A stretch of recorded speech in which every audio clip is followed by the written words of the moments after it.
تقلید کا ثبوت حدیث رسول سے۔ حدیث شریف رسول اللہ صلی اللہ علیہ وآلہ وسلم نے جب حضرت معاذ رضی اللہ تعالی عنہ کو یمن کی طرف بھیجنے کا ارادہ فرمایا تو ارشاد فرمایا، جب تمہارے سامنے مقدمہ پیش ہوگا تو کیسے فیصلے کرو گے؟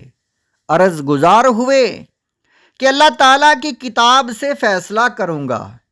ارشاد فرمایا کہ اگر کتاب اللہ میں نہ پاؤ، عرض گزار ہوئے کہ رسول اللہ صلی اللہ علیہ وآلہ وسلم کی سنت کے ساتھ فیصلہ کروں گا۔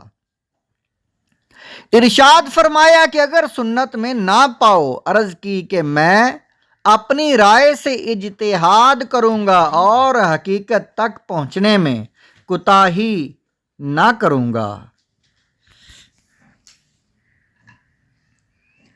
پس رسول اللہ صلی اللہ علیہ وآلہ وسلم نے ان کے سینے کو تھپکا اور فرمایا، خدا تعالیٰ کا شکر ہے کہ جس نے رسول کے بھیجے ہوئے شخص کو اس چیز کی توفیق بخشی جو اللہ تعالیٰ کے رسول صلی اللہ علیہ وآلہ وسلم کو خوش کرے۔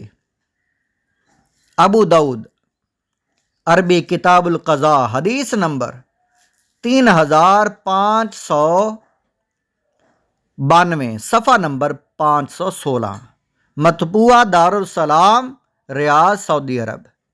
اس حدیث سے معلوم ہوا کہ مجتہد کے لیے قرآن و حدیث کو سامنے رکھ کر اپنی رائے دینا صحابہ کا طریقہ ہے۔ امام اعظم ابو حنیفہ علیہ رحمہ کا ارشاد ہے کہ میں آخر میں رائے دیتا ہوں، میں کتاب اللہ کو لیتا ہوں، اگر اس میں حکم نہیں پاتا تو رسول اللہ صلی اللہ علیہ وآلہ وسلم کی حدیث کو لیتا ہوں، اور اگر کتاب و سنت میں حکم نہیں پاتا تو حضرات صحابہ کرام کے قول کو لیتا ہوں، اگر اس میں بھی نہیں پاتا تو آخر میں اپنی رائے دیتا ہوں۔ تاریخ بغداد جلد نمبر 13 صفحہ نمبر 368۔ یہ کوئی قابل اعتراض بات نہیں ہے۔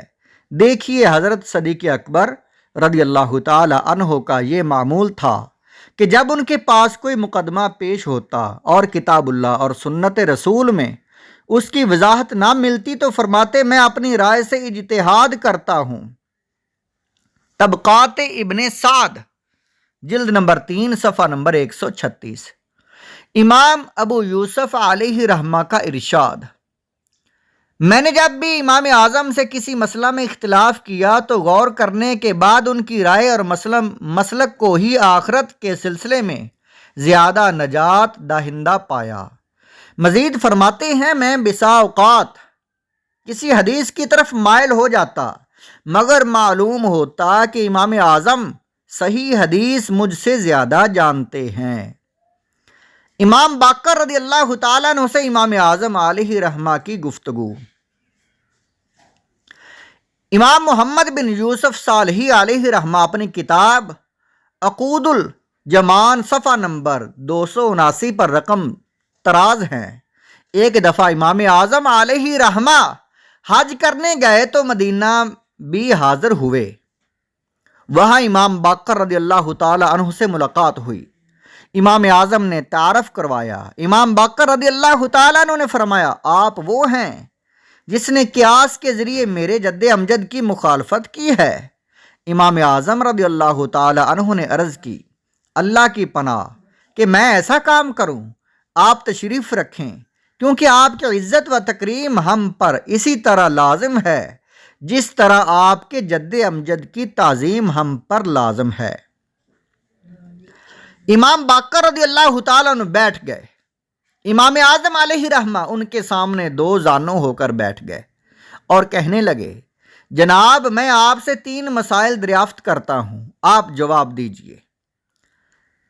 پہلا مسئلہ، مرد کمزور ہے یا عورت؟ فرمایا عورت۔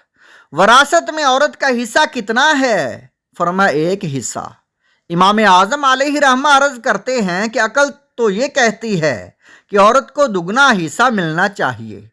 اگر میں عقل سے فتویٰ دیتا تو عورت کو دگنا ملتا، لیکن میں نے آپ کے جد امجد نبی پاک صلی اللہ علیہ وآلہ وسلم کے حدیث کے مطابق فتویٰ دیا ہے کہ عورت کا ایک حصہ ہے۔ نماز افضل ہے یا روزہ؟ فرمایا نماز۔ امام اعظم علیہ رحمہ عرض کرتے ہیں، حدیث کے مطابق عورت کو ایام میں نماز چھوڑنے کی اجازت ہے اور بعد میں قضا کی بھی ضرورت نہیں، جبکہ ایام میں روزے چھوڑنے کا حکم ہے مگر بعد میں قضا کا حکم ہے۔ امام اعظم علیہ رحمہ عرض کرتے ہیں کہ عقل تو یہ کہتی ہے نماز افضل ہے، اس کو قضا کرنے کا حکم ملنا چاہیے۔